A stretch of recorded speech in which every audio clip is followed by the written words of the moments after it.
ఒకప్పుడు అంటే కనీసం ఒక 20-30 సంవత్సరాల క్రితం కృష్ణ సినిమా యాక్టర్ కృష్ణ, శోభన్ బాబు, తర్వాత ఎన్టీ రామారావు, నాగేశ్వరరావు వీళ్ళంతా కూడా పోటీ పడుతూ ఉండేవాళ్ళు ఒక స్టేజ్లో.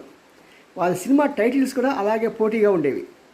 ఎవరు మొనగాడు, మొనగాళ్ళకి మొనగాళ్ళు అని అలా రకరకాల పేరు పెడుతుంటే ఎన్టీ రామారావు మాత్రం నేనే మొనగాడిని ఆ సినిమాలో నటించి దాన్ని విజయం కొట్టాడు. అలాగే ఇప్పుడు అమెరికాలో ఉన్న మన తెలుగువారు, మన భారతీయులందరికీ కూడా మీరంతా కూడా నేనే మొనగాడిని అని చెప్పే అవకాశం దేవుడు మీకు ఇస్తున్నాడు. చాలామంది తత్వవేత్తలు ఏం చెప్తారంటే, మీకు ఎక్కడైనా ఒక ద్వారం మూసిపోతే మీకు 2 ద్వారాలు భగవంతుడు తెరుస్తాడు అని నమ్ముతారు తత్వవేత్తలంతా కూడా. మరి అలాగే మీరు దైవభక్తి గలవారైతే దీన్నే నమ్మండి. మిమ్మల్ని వెళ్ళిపోమంటున్న ఆ అమెరికాకి దాని ఆర్థిక వ్యవస్థ ఏమీ బాగోలేదు, అది కూలిపోయే దేశం, నాశనం అయిపోయే దేశం.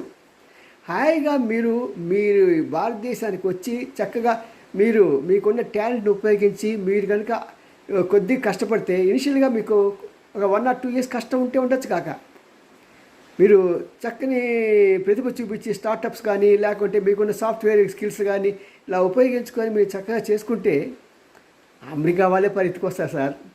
ఏ పోస్ట్కి టెక్గా రారు వాళ్ళు. మన దగ్గర బాత్రూమ్ చూడటానికి, చీపులు చూడటానికి అలాంటివి వచ్చే రోజు త్వరలోనే వస్తున్నాయి.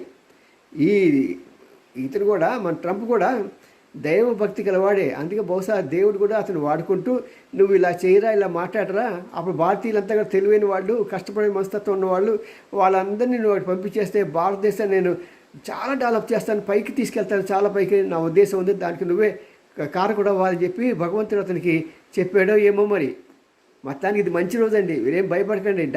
నేను ముఖ్యంగా డాక్టర్ చెప్తాను, మీరంతా వచ్చేసేయండి. ఇక చాలా కొరత ఉంది, మంచి హాస్పిటల్, స్కిల్డ్ ఉన్న వాళ్ళకి రావాల్సిన అవసరం ఎంత ఉంది.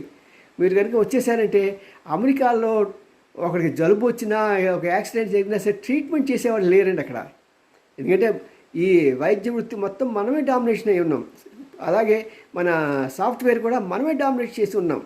ఇలా ఎక్కడ ఏమున్నాయంటే అందరూ వచ్చేసేయండి హ్యాపీగా. గవర్నమెంట్ ఏదో చేస్తుందని మీరు ఆశించకండి. మీకు ఉన్న డబ్బులతో ఓ స్టూడెంట్ అమెరికా వెళ్తున్నా అనుకోండి, అది సుమారు 40 నుంచి 50 లక్షల పైన పెట్టుబడి పెట్టడానికి తల్లిదండ్రులు ఇష్టంగా ఉన్నారు కదా. అదే డబ్బుని స్టార్టప్లు పెట్టించండి. మన ఈ మధ్య గుంటూరు కుర్రోడు అతను ర్యాపిడో అని చెప్పేసి ఒక మన ఆటోలు వీటిని బుక్ చేసేది చాలా చక్కగా సక్సెస్ అయ్యాడు.